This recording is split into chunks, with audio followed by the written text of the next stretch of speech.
Do you like Halloween? Many people use this time of year to dress up, carve pumpkins, watch fireworks, and enjoy time with friends and family.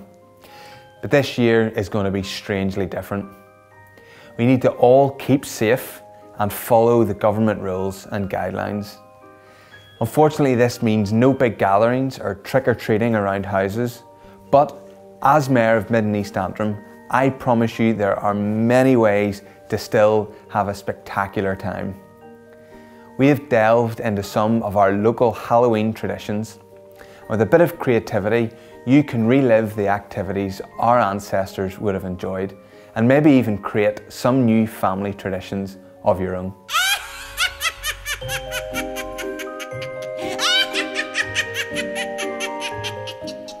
Halloween marks the end of harvest and the welcoming in of winter.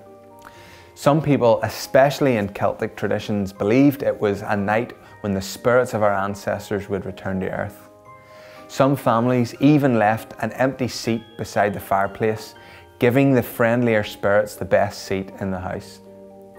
When we decorate our houses now with black and orange, it represents the death of summer and the vibrant colour of the harvest.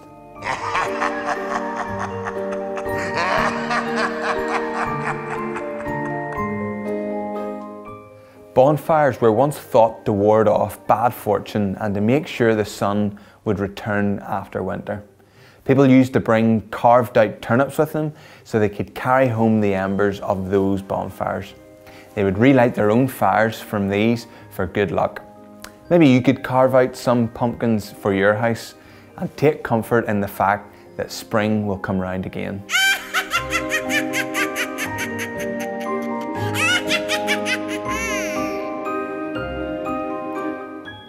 And what's Halloween without a little fancy dress? People used to disguise themselves with straw masks as they knocked on doors to ask for food. Sometimes they would have performed a song or a dance to earn even more to eat. We may not be trick-or-treating this year, but you can still have fun making costumes to scare those you live with into giving you more treats.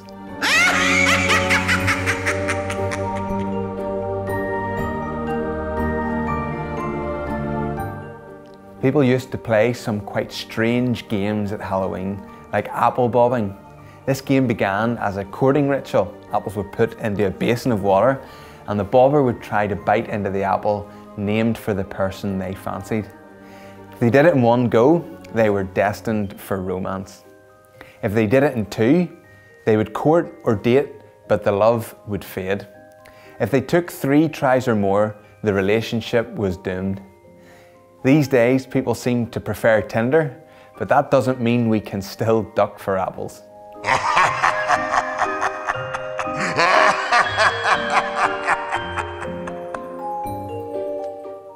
We now think of Halloween as an excuse to eat buckets of sweets, but back in the day, people had slightly less sugary treats.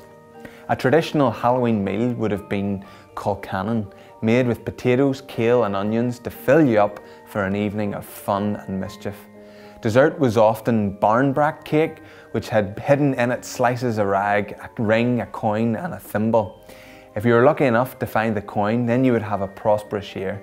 If you found the rag, then your finances weren't looking too great for the year ahead. The ring meant you would have good luck in love, while the thimble meant you would not marry. If there's a baker in your house, they could try something similar, or you could hide some treasures in an apple pie.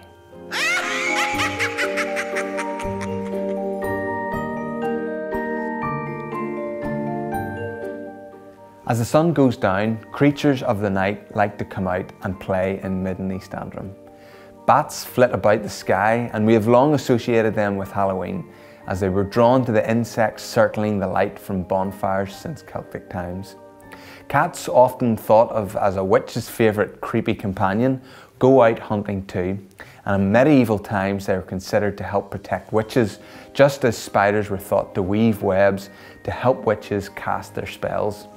And then there are wolves.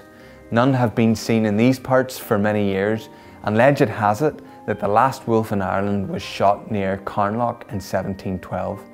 Maybe these animals could have some inspiration for a fancy dress costume.